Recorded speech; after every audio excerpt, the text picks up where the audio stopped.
కార్య సాధకమైంది, ఇబ్బాయి కత్తికైనా అదుమైంది స్వామి. నీకు స్తోత్రాలప్ప. మా అందరినీ స్వామి అప్ప, మా మా నడవడికల్ని అంతా మేము బదలావణ చేసుకోవాలంటే అది మీ వాక్యం శిక్ష మేము బదలావణ చేసుకోవాలి స్వామి. మా అందరినీ మేము ముట్టండి స్వామి. వాక్యం అర్థం చేసుకునేదానికి దాని ప్రకారంగా జీవించడానికి కూడా మీరే సహాయం చేయాలని మా తండ్రి, మా ప్రభువైన యేసు నామములో ప్రార్థిస్తున్నాం నా తండ్రి. ఆమేన్, ఆమేన్. హల్లెలూయా, హల్లెలూయా. ఈ పొద్దు మనం ధ్యానించే ఒక వాక్యం విషయం ఏమంటే, క్రైస్తవ జీవితంలో అవిశ్వాసము అనేది ఎంత ఎంత ఎంత రీతిగా కార్యం చేస్తుంది లేదని మనం ధ్యానిద్దాం. హల్లెలూయా. ప్రతి ఒక్క క్రైస్తవ వ్యక్తి యేసు స్వామిని నువ్వే నా నిజమైన దేవుడు హృదయంతో నమ్మి విశ్వాసంలోకి వచ్చినాక వాళ్ళ జీవితంలో అవిశ్వాసం అనేది ఉంటే ఎంత తొందర అవుతుంది అనే దాని గురించి మనం ధ్యానిస్తాము. చూడండి, అవిశ్వాసం అనేది కేవలము అపనమ్మకం మాత్రమే కాదు. హల్లెలూయా. అవిశ్వాసం అనేది కేవలం అపనమ్మకమే కాదు. అది ఎట్లంటే దేవుడి ఒక శక్తి కానీ దేవుడి ఒక వాక్యం పైన కానీ వాళ్ళకు ఉండే అగౌరవము, అపనమ్మకంని ఇది సూచిస్తుంది. హల్లెలూయా. ఎప్పుడైతే ఈ అవిశ్వాసం అనేది మన జీవితాల్లో వచ్చేసిందంటే అది అన్ని రకమైన పాపాలకిను ఎందుకంటే అన్నిటినీ తోడుకొని వస్తా ఉంటుంది. హల్లెలూయా. అన్ని పాపాలకి మూలం ఏమంటే అవిశ్వాసం నీకు స్టార్ట్ అవుతుంది. హల్లెలూయా. ఎప్పుడైతే మనం దేవుడి మీద నమ్మకం ఉంటామో, ఎప్పుడైతే దేవుడి మీద విశ్వాసం ఉంటుందో, ಯಾವ పాపాలకి ఆడ జాగా అనేది ఉండలేదు. హల్లెలూయా. చెప్పేది మీకు అర్థమవుతుందా? నిదానంగా చెప్తాను చూడండి. ఎప్పుడైతే మన జీవితంలో అవిశ్వాసం వస్తుందో అప్పుడు ఏమైతుంది, ప్రతి ఒక్క పాపమును వెనకనే వస్తా ఉంటుంది. హల్లెలూయా. అది ఒక్కొక్కరికి ఒక బలహీనత ఉంటుంది. హల్లెలూయా. ఆ బలహీనత బట్టి ప్రతి ఒక్క పాపము ఒక్కొక్కటే వచ్చి ఏమైపోతుందంటే వాళ్ళ హృదయం ఏమైపోతుందంటే మార్చడానికి వీలు కాలంత కఠినంగా అయిపోతుంది. హల్లెలూయా. మనము బైబిల్లో చూసినట్లయితే అనేకమైన వ్యక్తులు అనేకమైన రీతిగా అవిశ్వాసం పాలయ్యి తమ హృదయాల్ని కఠినం చేసుకొని దేవుని మహిమ పొందలేదు, దేవుని మహిమను కూడా చూసే వాళ్ళకు కాలేదు అని వాక్యం స్పష్టంగా చెప్తాను. హల్లెలూయా. ఈ ఒక అవిశ్వాసం వచ్చినప్పుడు మన జీవితాల్లో ಯಾವ రీతిగా బదలావణలు అవుతాయి, దీని ఇంకా ఏం పరిణామాలు అవుతాయని ఒక్కొక్కటి మనము ధ్యానిస్తాం. హల్లెలూయా. మొదటిగా దేవుని అద్భుత కార్యాలు మన జీవితాల్లో కానీ మన కుటుంబాల్లో కానీ జరగకుండా అయిపోతాయి. హల్లెలూయా.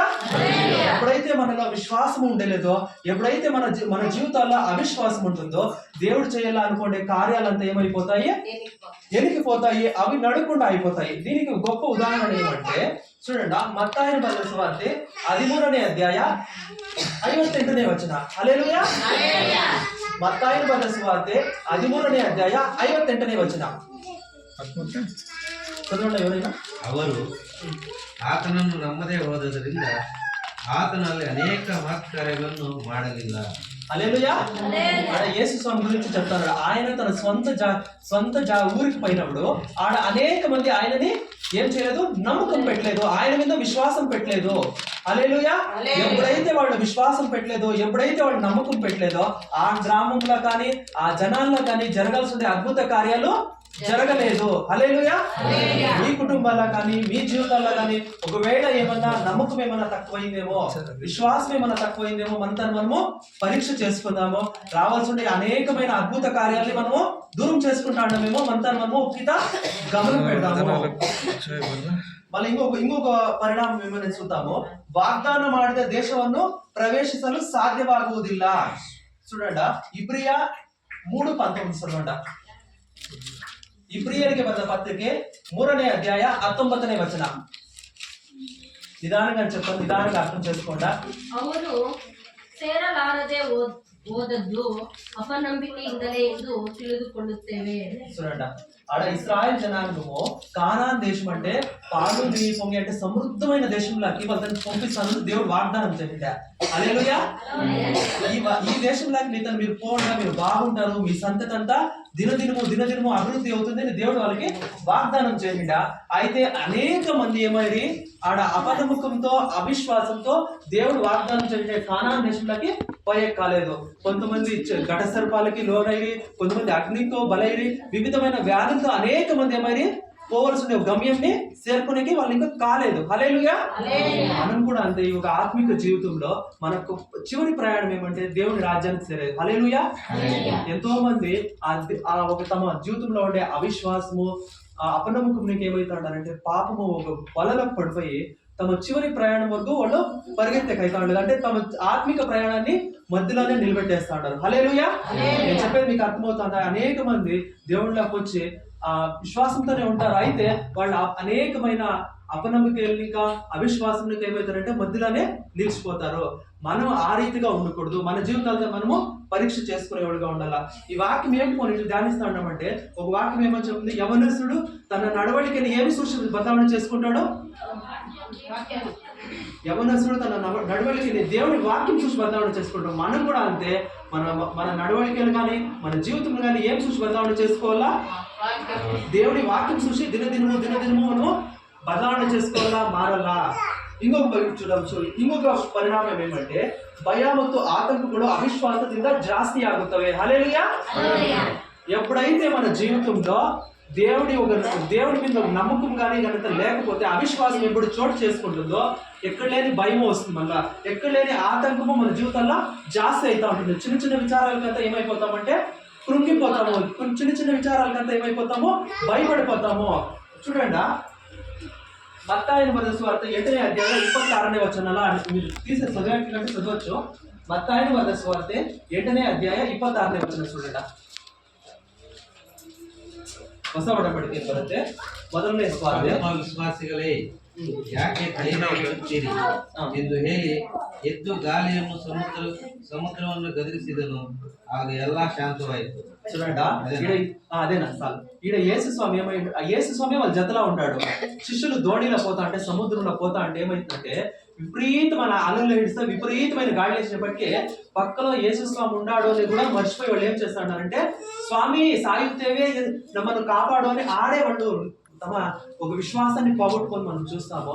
ఎప్పుడైతే మనలో విశ్వాసం తక్కువ అవుతుందో, విశ్వాసం సడిలం అవుతుందో, ఎక్కడలేని భయం వచ్చేస్తుంది. మనం సమస్యను ఎదిరించే కయ్యలేదు, ఆడే కుదురుకుపోతాము, ఆడే కుసురుకునేస్తాం. హల్లెలూయా. అలాగా మన జీవితాల్లో మనము ఉండకూడదు.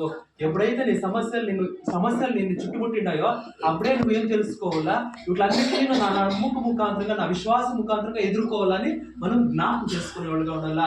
భయపడిపోతే ఏం చేస్తామో, ఆ సమస్యలు చిక్కులు కొలిసిందో ఆడే నిలిచిపోతామో. ఎప్పుడైతే మనము అవిశ్వాసంతో ఉంటామో ఆ సమస్యలన్నింటినీ మనల్ని భయపెడుతూనే ఉంటాయి. ఇప్పుడు మన జీవితంలో అనేక మందికి వివిధమైన కాయలు కావచ్చు, అప్పులు బాధలు కావచ్చు, ఆ ఇంట్లో ఏమైనా చిక్కులు కొనేటంటే స్వామి ఏం చేస్తుంది అని ఆడే కుసురుకొనేస్తాము.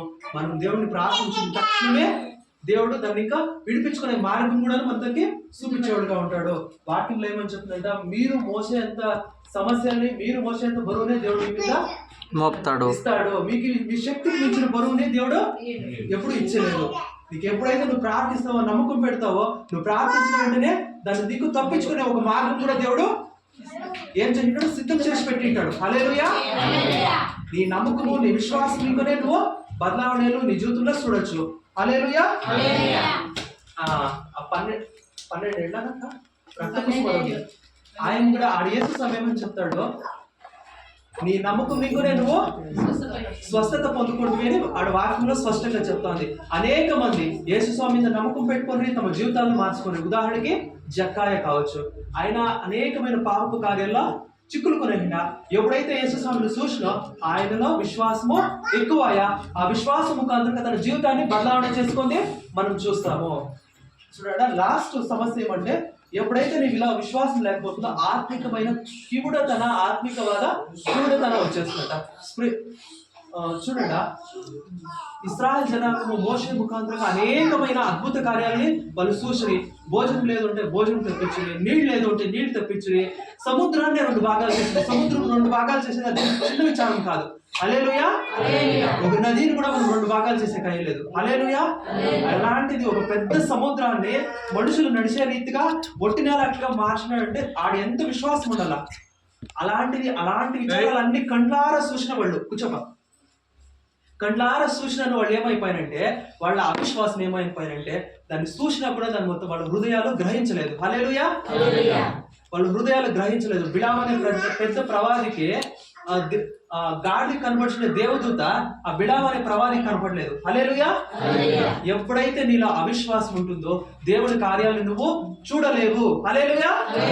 ఎప్పుడైతే నువ్వు చూసినా ఏమైతుందంటే నీ హృదయమో ఆ ఒక అద్భుతాన్ని నువ్వు గ్రహించలేవు. హల్లెలూయా. ఎంతో మందికి దేవుని స్వరము వినబడుతున్నా దాన్ని వినిపించుకునే అట్లా షోలు ఉండలేదు. హల్లెలూయా. ఉదాహరణకి ఏలి అనే ప్రవాది సమూవేలుకి చిన్న పిల్లోనికి 8 ఏళ్ళు చిన్న పిల్లోనికి దేవుని స్వరం వినపడుతుంది. హల్లెలూయా. అయితే ఏలి అనే ప్రవాదికి ఆ దేవుని స్వరం వినపడలేదని మనం వాటిని స్పష్టంగా చూస్తూ ఉంటాము. మనము నేను మధ్యలో ఉదాహరణలు ఇస్తాను. మీరు బైబిల్ చదువుతా అంటే, వాక్యం చదువుతా అంటే నీకు ఈ ఉదాహరణలన్నీ మీకు అర్థమవుతా ఉంటాయి. హల్లెలూయా. అదే రీతిగా నీ జీవితంలో యేసయ్య ఎప్పుడైనా మాట్లాడితే నీ చెవులు వినపడించుకునే దానికి శక్తివంతంగా ఉన్నాయా? మనం ఏం చేద్దాము? యేసయ్య ఏమన్నా నీకు నీ ఒక జీవితంలో అద్భుత కార్యాలు చేస్తా అంటే దాన్ని చూసి ఒక ఆత్మికమైన నేత్రాలు నీకున్నాయా? హల్లెలూయా. అంతా మనము పరిశీలన చేసుకుందాము. ఎప్పుడైతే నీ జీవితంలో అవిశ్వాసం కార్యం చేస్తా అంటే ఇవేవి నువ్వు చూడలేవు. హల్లెలూయా. ఒకటి మనం పరీక్ష చేసుకుందాం. మన గత జీవితం ಯಾವ రీతిగా ఉందా? హల్లెలూయా. ఎంతో పెద్ద పెద్ద భక్తులు కూడా ఏం చేస్తారంటే సంసోన్ లాంటి భక్తులే పాపంలో చిక్కుకునేసి, అవిశ్వాసంలో చిక్కుకునేసి, దేవుడి కార్యాల మీద నమ్మకం పోగొట్టుకునేసి దేవుని శక్తిని మర్చిపోయి దేవుని అద్భుత కార్యాలను చూడలేకపోయారు. హల్లెలూయా. అయితే దేవుడి మీద ఎప్పుడైతే విశ్వాసం పెట్టిండే శద్రక్ మేషక్ అబేద్నెగో అగ్నిని చూసినా వాళ్ళు భయపడలేదు. హల్లెలూయా. అగ్ని గుండంలో వాళ్ళు వేసినాను క్షేమంగా తిరిగి వచ్చి ఇదే ఒక వ్యత్యాసము. మన జీవితంలో మనం పరీక్ష చేసుకుందాం. ఇంకా ముందు జీవితంలో వీటికి నిలిచిపోయలేదు. ఆత్మిక జీవితం ఇంకా ముందుకు ఎంతో ఉంది. హల్లెలూయా. ఈ ముందు జీవితంలో నీ జీవితంలో అవిశ్వాసం అనేది నీకు ఒక అడ్డంకముగా ఉంది. దీన్ని దాటాలంటే నువ్వు దేవుని మీద విశ్వాసాన్ని దినదినము నువ్వు పెంచుకునేవాడుగా ఉండాలి. హల్లెలూయా. ఎప్పుడైతే నువ్వు విశ్వాసము నమ్మకంలో బల పొందుతావో నీ ఆత్మిక జీవితం ఎలా ఉంటుంది? సుగమముగా ఉంటుంది. నువ్వు నీ ఆత్మిక జీవితాన్ని ఏది అడ్డు ఆతంకాలు లేకుండా దాన్ని కొనసాగించవచ్చు. ఇన్ని చెప్తా ఉన్నాం కదా. ఈ ఒక అపనమ్మకం ఇంకా మనము అవిశ్వాసం ఇంకా ఎట్లా యూత్ కావచ్చు చెప్పండి మీరే. హల్లెలూయా. ఒకటి చెప్పండి. ఇంత సమస్యలు ఉన్నాయని మనం చెప్తా ఉన్నాం కదా. ఈ ఒక అపనమ్మకాన్ని మనము తప్పించుకోవాలంటే, ఈ అపనమ్మకం ఇంకా యూత్ రావాలంటే ఏం చేయాలి మనము? అక్కడ చెప్తాను. ఏం చెప్పాలనుకుంటే వాక్యం వినాల. ఎవరైతే వాక్యం ఎప్పుడైతే వింటా ఉంటారో వినే కొద్ది ఏమవుతుంది? నీలో నమ్మకము విశ్వాసము ఏమవుతుంది? పెంచుతుంది. ఆ విశ్వాసం పెంచినప్పుడు నువ్వు దేవుని మార్గంలో నడుస్తావో, ఆ దేవుని మార్గంలో నడిచినప్పుడు నడిచే కొద్ది నీలో విశ్వాసము దినదినము అభివృద్ధి అవుతుంది. ఇంకొకటి ఏమంటే ప్రార్థన. ఎప్పుడైతే మనం ప్రార్థన చేస్తా ఉంటామో అనేక మంది బైబిల్లో ప్రార్థన చేసే కొద్ది వాళ్ళ జీవితాల్లో ఉండే సమస్యలన్నీ పోతాయి. ఆ సమస్యలు పోయేదానికి వాళ్ళ జీవితంలో వచ్చే అపనమ్మకాలన్నింటినీ విశ్వాసాన్ని ఎక్కువ చేసుకుంటారు. నమ్మకము వృద్ధి అవుతా పోతా ఉంటుంది. చూడండి దానియేలు కూడా అంతే. వారికి ఎన్ని సమస్యలు ఉన్నా, ఎన్ని పనులున్నా, ఏమున్నా దినానికి 3 సార్లు ప్రార్థన చేస్తా ఉంటారు. ఇప్పుడు మీరు ఒక మాట ఆలోచించండి. అందరితో చేరుకునే సమయం చిక్కలేదు. ఏదో ఒక ఇబ్బంది, ఏదో ఒక సమస్య వస్తూ ఉంటుంది. దానియేలు ఆ దేశంలో ప్రముఖ అధికారుల్లో 3లో ఒకడంట. హల్లెలూయా.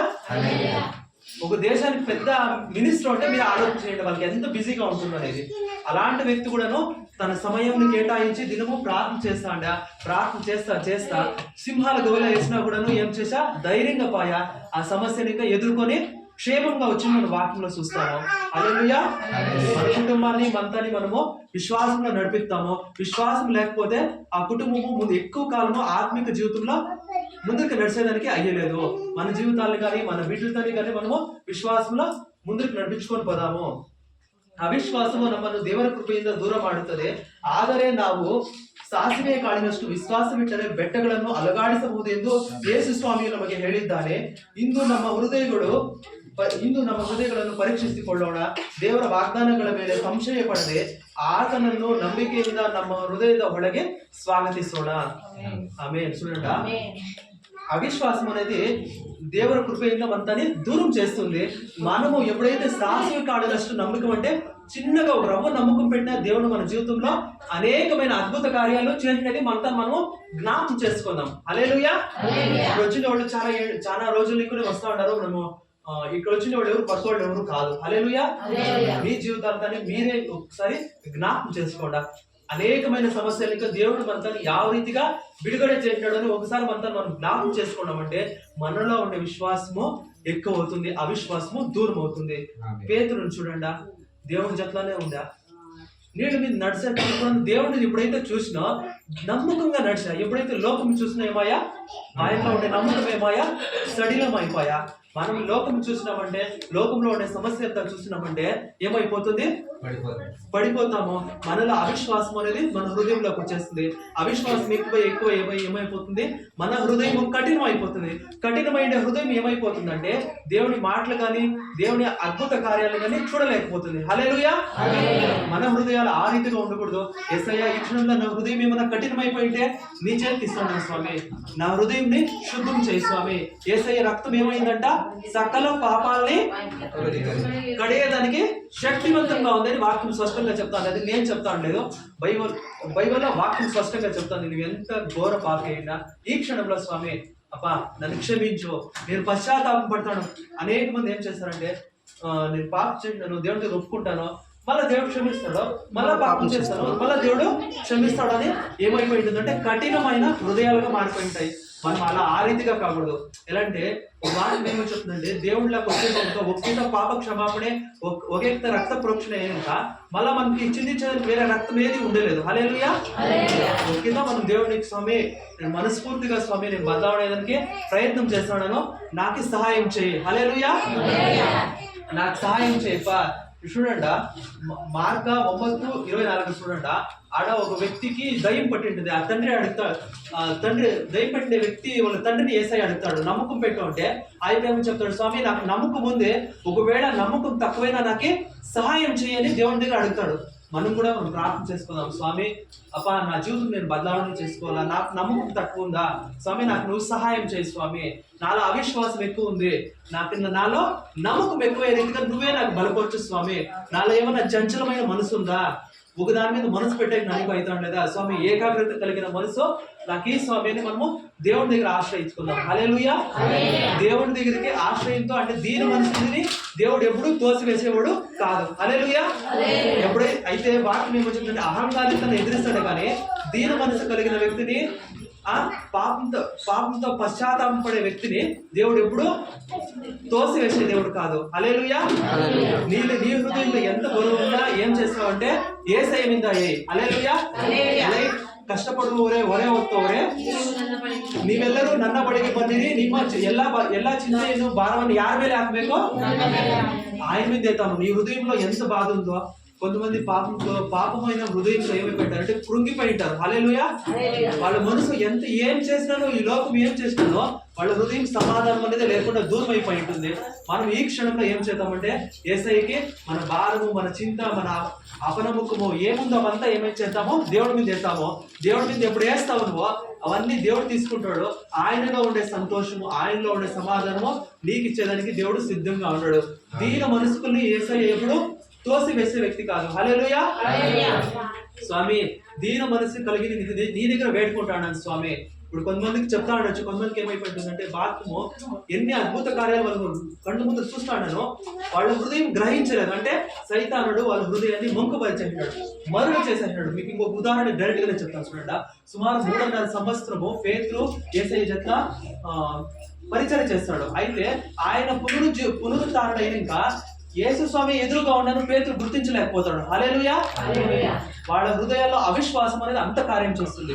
ఒకవేళ యేసయ్యని ముందున్నాను నువ్వు గుర్తించలేనంత దౌర్భాగ్యంలో ఉన్నావంటే దానికన్నా దౌర్భాగ్యము ఏమీ లేదు.